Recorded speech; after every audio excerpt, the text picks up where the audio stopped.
మాటలు ఎట్లా వస్తాయి అట్లనే వస్తాయి. మీరు కొంచెం సీరియస్గా చేయండి. మీరు మొన్న ఏమన్నారు వేటి న్యూస్ కాంక్లేవ్లో, నేను 18 గంటలు పనిచేస్తుంటే మా ఆఫీసర్లు చెమటలు వచ్చి అమ్మో వద్దురా బాబు ఈ సీఎం రివ్యూలు అని చెప్పేసి పారిపోతున్నారు అని అన్నారు. మీరు 18 గంటలు రివ్యూ ఏం చేస్తున్నారో రేవంత్ రెడ్డి గారు మాకు తెలియదు, కానీ మొత్తం తెలంగాణ అంతా గంజాయి గంజాయి గంజాయి, ఎక్కడ చూడు గంజాయి. నిన్న మేము సంజీవయ్య నగర్ పోయినాం. సంజీవయ్య నగర్ పోతే రాత్రి 11 గంటలకు ఒక యువకుని కత్తులతోని పొడవడానికి ప్లాన్ చేస్తుంటారు.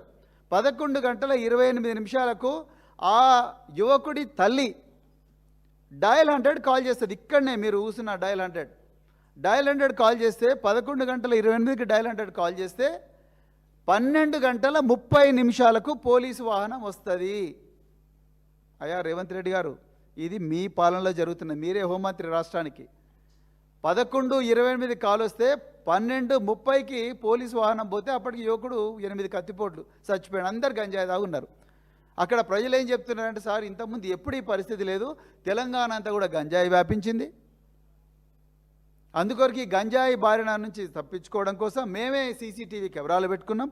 వీళ్ళు గంజాయి తాగిన వాళ్ళందరూ అటు సీసీటీవీ కెమెరాలను ధ్వంసం చేస్తున్నారు, మా అమ్మాయిలను చెడాయిస్తున్నారు అని చెప్తా ఉన్నారు. ఇది మీరు చేస్తున్న పని. మీరు ఈరోజు ఆ ముఖ్యమంత్రి పీఠంలో కూర్చొని అన్ని అబద్ధాలే మాట్లాడుతున్నారు. ఎస్ఎల్బీసీ, మీరు నిజంగా దమ్మునులైతే ఎస్ఎన్బీసీలో చనిపోయిన ఆ 8 మంది శవాలను తీసుకురండి కదా, తీసుకురండి. ఎవరొద్దన్నారు? మీ దగ్గరనే ఉంది అంత అధికారం, తీసుకురండి 8 శవాలు. మీ కాంగ్రెస్లు ఇంతకుముందు నిరంజన్ రెడ్డి గారు చెప్పినట్టుగా మీ కాంగ్రెస్ల వల్లనే మహబూబ్ నగర్ జిల్లా అనేది ఎడారైంది. కేసీఆర్ గారు మళ్ళీ ఆ ఎడారైన ప్రాంతాన్ని మళ్ళీ సస్యశ్యామలంగా చేసిండు. ఇంకా రాబోయే రోజులు ఇంకా బాగా చేస్తాం. కానీ మీరు దయచేసి మీకు రిక్వెస్ట్ ఏంటంటే, మీరు 4 లక్షల జీతం తీసుకొని 9 వాహనాల కాన్వాయ్లో తిరుగుతూ సెక్రటరియట్లో 6వ ఫ్లోర్లో కూర్చొని దయచేసి అబద్ధాలు మాట్లాడకండి, బాధ్యతాయుతంగా మాట్లాడండి. మీరు అవసరం అనుకుంటే డిబేట్కి రండి.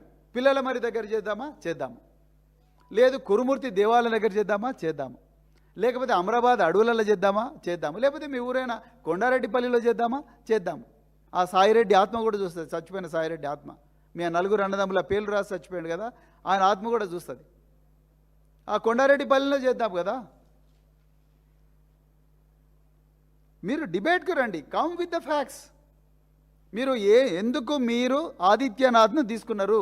ఏం తెలంగాణలో దొరకలేదా నిష్ణాతులు? తెలంగాణలో అద్భుతమైన మేధో సంపత్తి ఉన్న ఇంజనీర్లు ఎవరు దొరకలేదా? Why did you bring mister Adityanath Das, retired special chief secretary of irrigation of Andhra Pradesh? ఎవరి ఆదేశాల మేరకు తీసుకున్నారు మీరు? గతంలో గ్రీకు సామ్రాజ్యంలో ట్రాయ్ అనే నగరాన్ని 10 సంవత్సరాలు దాని శత్రువులు ఎంత యుద్ధం చేసినా కూడా దాన్ని ఆక్రమించకుండా పోతారు. అప్పుడు వాళ్ళు ఒక కొయ్య గుర్రాన్ని తయారు చేస్తారు, దాన్నే ట్రోజన్ హార్స్ అంటారు.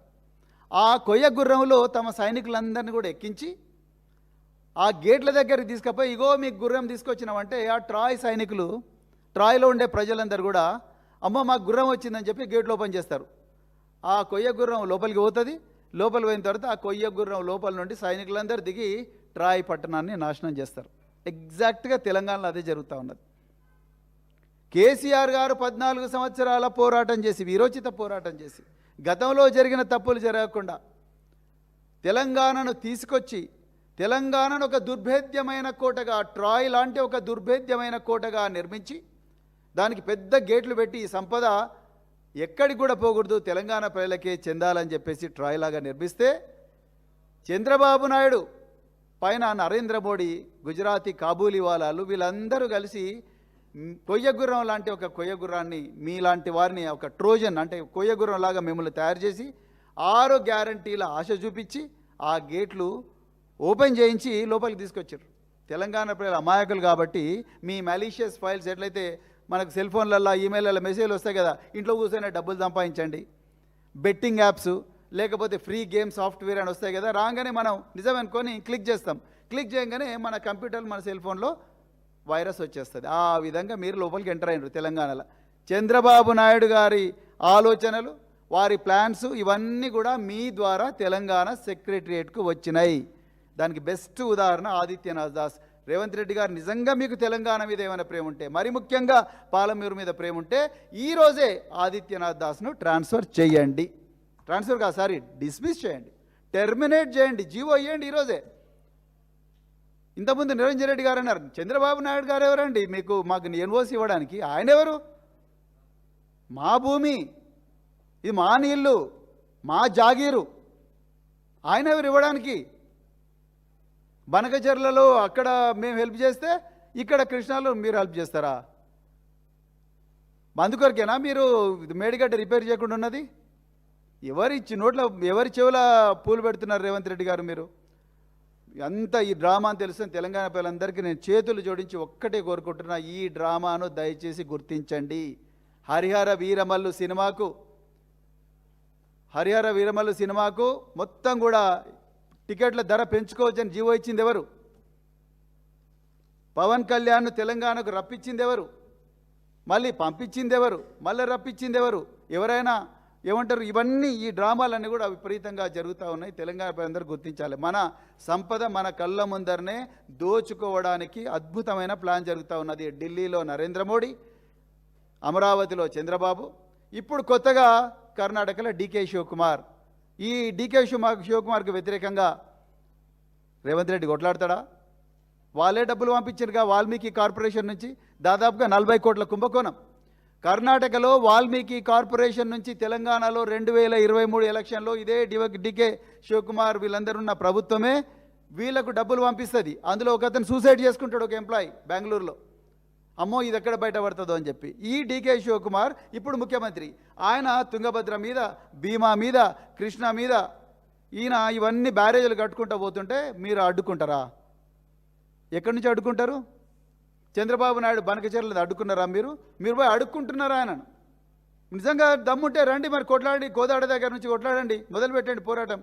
కోదాడ దగ్గర నుంచి, జంగారెడ్డిగూడెం దగ్గర నుంచి, అశ్వరావుపేట నుంచి మొదలుపెట్టండి పోరాటం. లేకపోతే ఇక్కడ నుంచి మొదలుపెట్టండి, ఆలంపూర్ నుంచి. ఆర్డీఎస్ కెనాలు ఎవరు చేసింది? ఆర్డీఎస్ కెనాలు ఆ మాత్రం 87,000 ఎకరాల ఆయకట్టు ఉంటే 40,000 ఎకరాలు వస్తుంటే మరి తుమ్మిళ్ళ ఎత్తిపోతల పథకం ఎవరు స్టార్ట్ చేసిండ్రు? కేసీఆర్ గారు కాదా? మీరు కేసీఆర్ గారిని అంటారా? మీరు చెప్పిన మీరు ఒక్క ఇటుకన్నా వేసిండ్రా? ఒక్క ఇంచు భూమి అయినా తవ్వినరా? తవ్వలే. ఇలా కొడంగల్ నేను విద్యా హబ్ చేస్తానని అన్నారు. ఇక్కడ విద్యా హబ్ చేసిండ్రండి? కొడంగల్లో కోస్గిలో పాలిటెక్నిక్ కాలేజ్ తీసుకుపోయి దీన్ని ఇంజనీరింగ్ కాలేజ్ అన్నారు. ఎన్ని విద్యా హబ్బులు చేసిండ్రు మీరు? ఇక తవ్వుకుంటూ పోతే చాలా ఉంటుంది. ఒక్కటే మళ్ళీ రిక్వెస్ట్ చేస్తున్నాం, మీరు ఒక బాధ్యతాయుతమైన పోస్టులో ఉన్న రేవంత్ రెడ్డి గారు, దయచేసి అబద్ధాలు మాట్లాడకండి.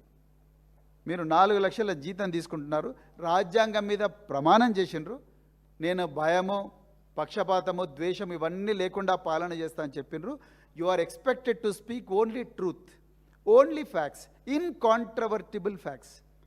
అదేవిధంగా మీరు దయచేసి ఆంధ్ర ఏజెంటు అని అందరూ అనుకుంటున్నారు. మీరు ఆంధ్ర నుంచి వచ్చిన ఎవరైతే రిటైర్డ్ అధికారులు ఉన్నారో వాళ్ళందరికీ టర్మినేట్ చేయండి. వాళ్ళు బతుకుతారు వాళ్ళ పెన్షన్తో, వాళ్ళ మీద అంత సానుభూతి అవసరం లేదు.